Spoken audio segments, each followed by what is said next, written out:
Halo semuanya, pada video ini kami akan menampilkan edukasi keperawatan keluarga pada tahap perkembangan keluarga menurut Duval, yaitu pada keluarga dan anak prasekolah. Nah, pada kasus ini, yaitu terjadi pada keluarga di daerah agraris, yaitu di Kabupaten Jember dengan anak usia 4 tahun yang mengalami stunting. Masalahnya itu berasal dari adanya pola makan yang kurang beragam, kurangnya pemanfaatan fasilitas kesehatan, dan juga peran pengasuhan yang kurang optimal.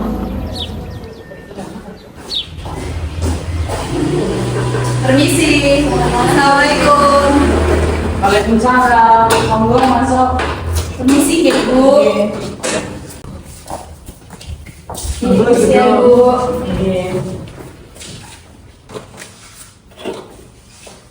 Ya, perkenalkan Ibu, sebelumnya terima kasih sudah diperkenalkan ya Ibu.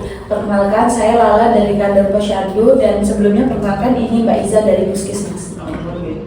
Jadi Ibu, kami di sini berdiskusi terkait kondisi kesehatan anak Ibu. Oh ini ya pertanyaannya. Iya Mbak. Halo Adek. Emang anaknya pemalu diri Mbak. Oh enggak Ibu, memang biasanya anak-anak sedikit pemalu kalau ada orang baru. Tapi biasanya kalau bermain bagaimana Ibu?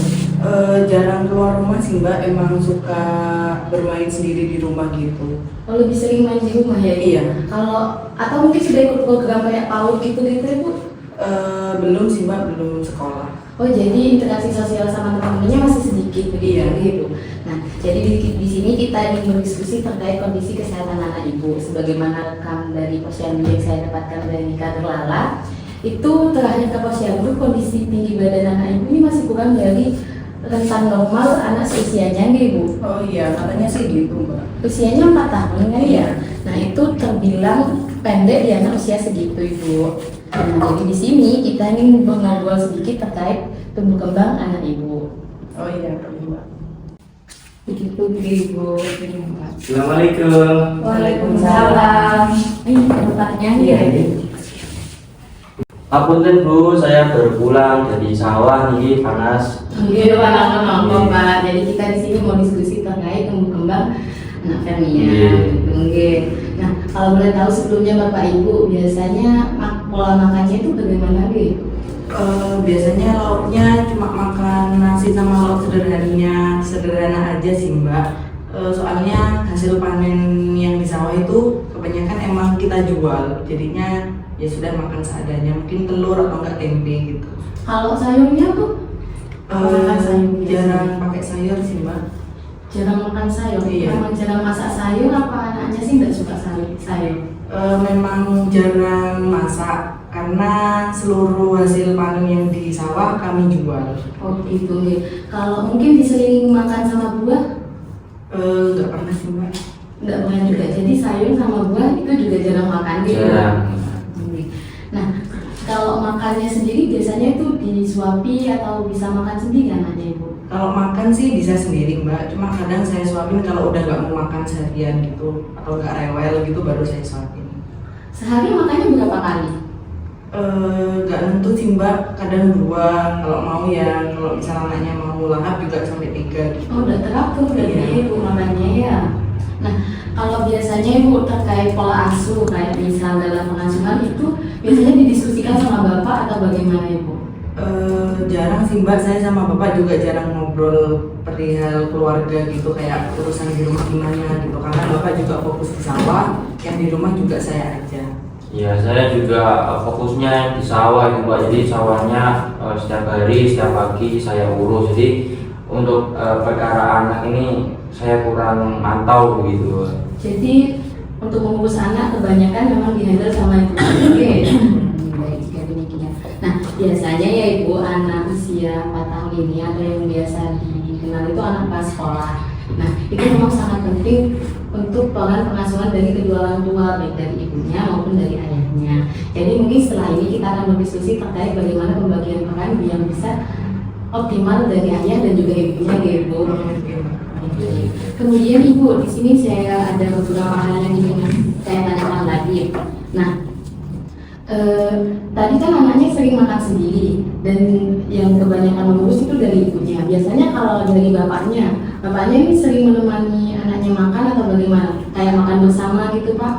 Oh, saya jarang ya Mbak, soalnya dari apa, kalau di ladang itu dari pagi sampai sore, jadi mungkin untuk urusan makan dan lain-lain saya kurang berinteraksi sama anak saya sendiri gitu. Jadi ketika saya pulang di ladang udah sore, udah malam, anak sudah tidur gitu. Oh begitu, oke. Jadi memang tugas pengasuhannya memang lebih banyak dilimpahkan kepada ibu. Oke. Nah, Bapak Ibu misalnya kedepannya bisa lebih diperhatikan lagi kayak mungkin makan bersama. Jadi anaknya itu mungkin lebih teratur untuk makannya nantinya, gitu ya.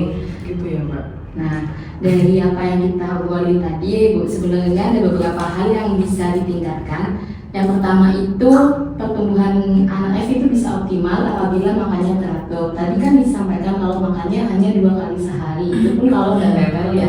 Mungkin setelah ini kita akan diskusi terkait pembuatan jadwal agar makannya anak F ini dapat teratur 3 kali sehari dengan catatan makan makanan yang bergizi, gitu ya Ibu. Kemudian terkait pembagian peran antara bapak dan ibu agar lebih optimal dalam pengasuhannya. Pada tahap perkembangan keluarga dengan anak prasekolah ini, menurut Duval, jadi keluarga itu memiliki peran yang penting untuk mendukung tumbuh kembang anak secara optimal. Pencegahan stunting tidak hanya bergantung pada makanan bergizi, tetapi juga pada komunikasi keluarga, pembagian peran orang tua, serta pemanfaatan fasilitas kesehatan. Baik, jika demikian dari hasil obrolan tadi mungkin ada beberapa hal yang perlu kami tindak lanjuti. Kita akan berdiskusi lebih lanjut terkait bagaimana strategi penanganannya. Apakah Bapak Ibu bersedia? Iya, bersedia. Ya, baik, jika bersedia, kita yang pertama itu Ibu, saya akan jelaskan secara singkat terkait kondisi kesehatan anak Ibu. Tadi kan disampaikan ya bahwasanya tinggi badan anak Ibu itu di bawah normal anak seusianya. Itu biasanya disebut dengan stunting Ibu.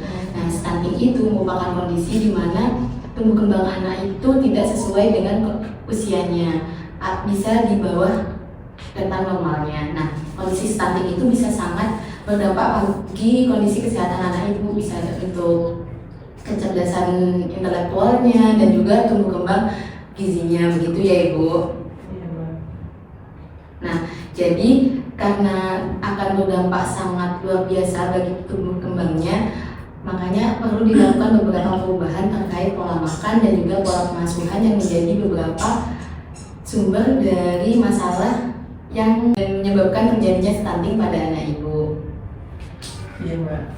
Nah, terkait itu mungkin kita akan berdiskusi terkait yang pertama pola makannya dulu mungkin ya Ibu. Iya Mbak.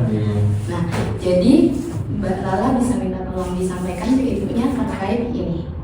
Nah, jadi di sini kita punya yang namanya isi piringku Ibu. Nah, monggo Bu bisa dilihat Bapak juga. Monggo. Nah, di isi piringku ini dalam satu piring itu harus ada makanan pokok, karbohidrat, buah-buahan, lauk pauk dan juga sayuran. Begitu Ibu.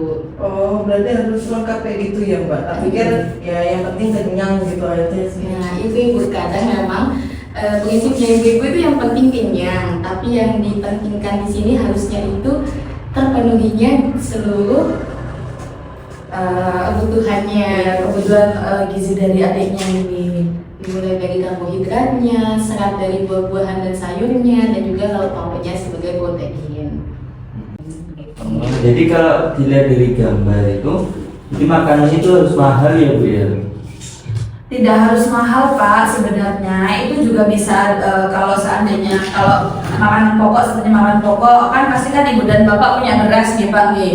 Kalau dari sayuran bapak kan biasanya kan panennya dijual semuanya, nah itu bisa disisihkan sebagian untuk dikasihkan ke adiknya seperti kacang panjang, sawi, bayam, kangkung gitu juga bisa. Kalau untuk makanannya tempe selain tempe juga telur gitu Ibu. Jadi gitu Bu, jangan dijual semua. Sebenarnya saya ngikut ibunya untuk hasil panennya ini mau di sebagian dikonsumsi sendiri atau dijual semua. Mungkin itu juga dari faktor ketidaktahuan terkait apa itu namanya kayak buah-buahan dan gizi yang penting, yang ibunya kan tadi juga sempat menyinggung bahwa yang penting kenyang gitu ya, itu sebenarnya itu harus dilakukan Ibu gitu. Jadi setelah ini mungkin di disisihkan ya Bapak Ibu, jangan dijual semua untuk hasil panennya. Iya. Oke. Terkait pola makan yang kita diskusikan, apa masih ada yang ingin ditanyakan atau kurang dipahami? Berarti kalau cuma nasi sama kerupuk itu juga kurang ya, Mbak? Iya, sangat kurang itu. Karena memang kalau makan nasi sama kerupuk itu yang didapat cuma kandungan karbohidrat dari nasinya dan juga lemak dari kerupuknya saja, Ibu. Gitu ya. Apa ada yang ingin ditanyakan dari bapaknya mungkin?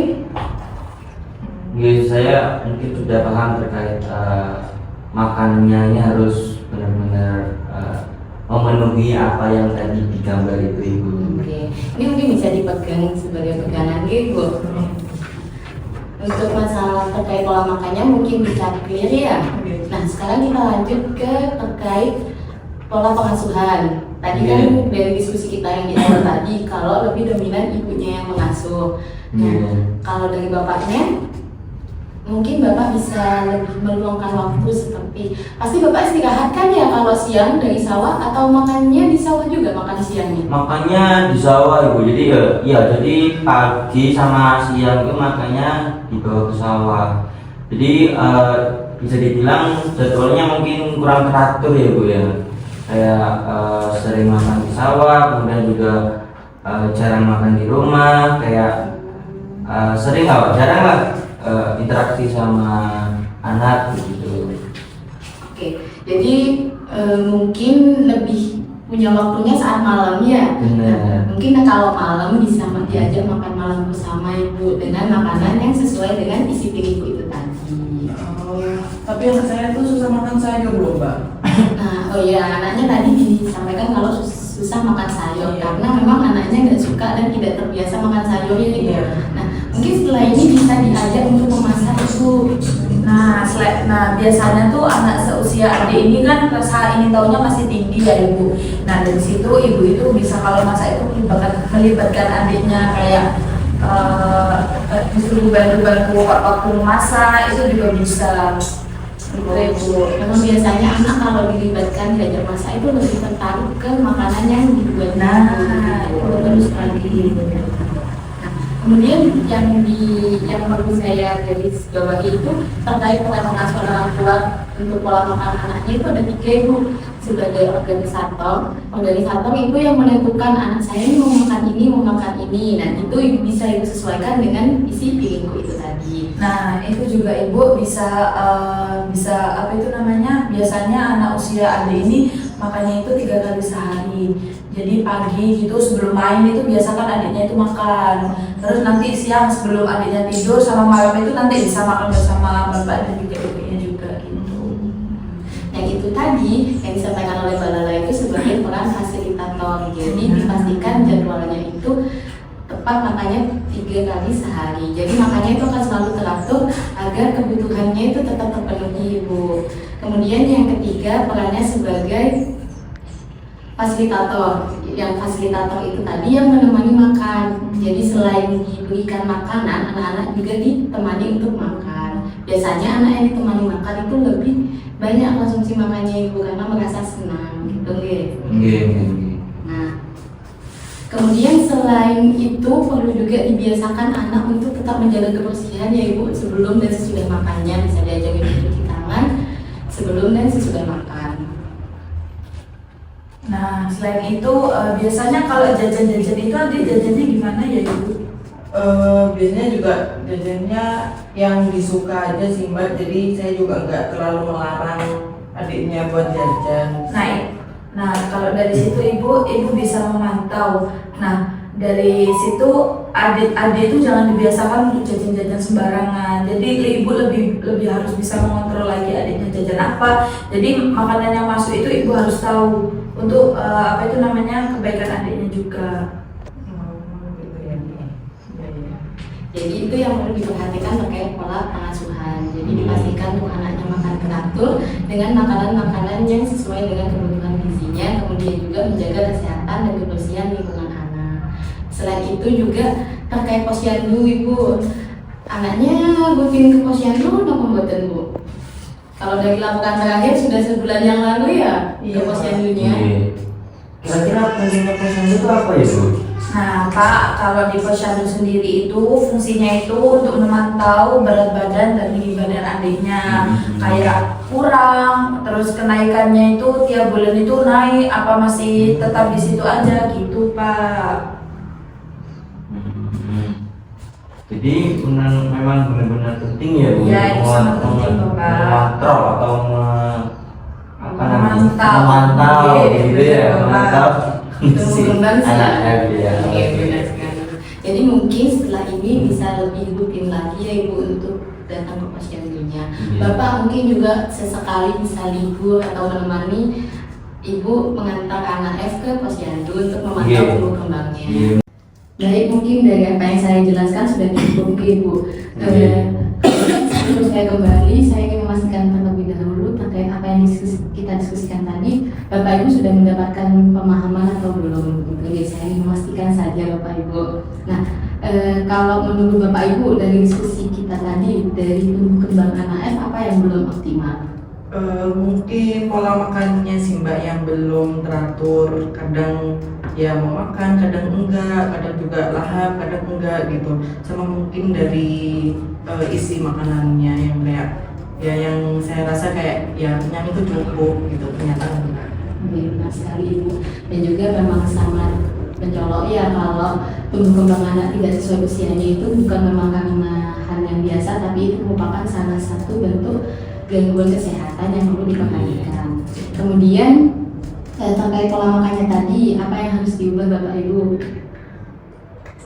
Mungkin kayak pola makannya itu lebih teratur lagi Mbak, seperti kata Mbak Lala tadi harus makannya 3 kali sehari itu, mulai dari pagi sebelum main, terus sebelum tidur siang, dan mau tidur malam sama saya dan bapaknya gitu.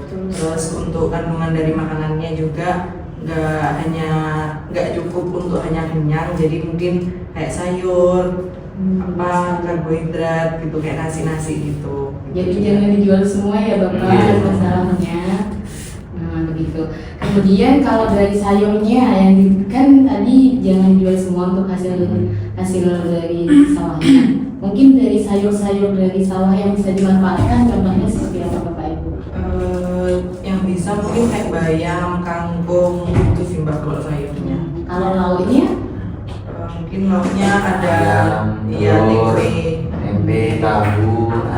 Nah, sekali bagus sekali Ibu. Nah, nanti kalau apa itu namanya, kalau gizinya lengkap itu bisa diatur dengan baik gitu Ibu. Kemudian dari Bapak apa saja yang bisa Bapak lakukan untuk membantu pengasuhan agar pengasuhannya itu optimal dari Bapak dan Ibu, tidak hanya dilibatkan kepada Ibu saja. Apa saja yang bisa Bapak lakukan Pak? Mungkin yang pertama itu terkait makan bareng gitu. Jadi saya harus bisa ngasih waktu buat anak untuk berinteraksi dengan anak. Jadi kayak saya harus bisa mengurangi kegiatan saya di sawah untuk bersama anak itu. Kemudian yang kedua terkait di posyandu, saya belajar buat nanti bisa menemani anak buat ke posyandu begitu dengan saya. Pas sekali Bapak, jadi mungkin lebih diatur saja waktunya ya, agar lebih seimbang antara pekerjaan dan juga kebutuhan anak di rumah. Baik, dari apa yang Bapak Ibu sampaikan, saya rasa Bapak Ibu sudah cukup memahami dari apa yang saya diskusikan tadi. Nah, sebelum saya akhiri dan saya dan Lala kembali ke Puskesmas, apa ada yang ingin ditanyakan terlebih dahulu Sudah sih Mbak. dari Bapaknya? Cukup. Kira-kira mungkin dievaluasi atau kesini lagi kapan nih Mbak? Kalau Bapak Ibu butuh ke posyandu, kita akan ketemu di posyandu. Oh, Tapi iya. mungkin nanti kita akan melakukan kunjungan rumah hubungan lagi 3 bulan sekali biasanya iya. Bapak. Jadi nanti 3 bulan sekali, entah saya atau kader kesehatan lain, tapi kita tetap akan mengunjungi rumah masing-masing di sini. Gitu. Iya Bang. Apa ada yang ingin ditanyakan lagi? Sudah.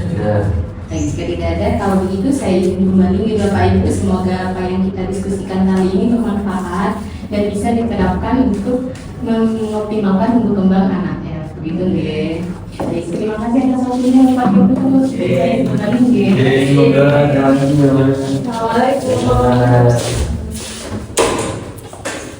Dengan dukungan perawat komunitas dan juga keterlibatan keluarga, diharapkan anak dapat tumbuh dengan sehat, cerdas, dan juga terbebas dari stunting. Baik, terima kasih sudah menonton. Wassalamualaikum warahmatullahi wabarakatuh.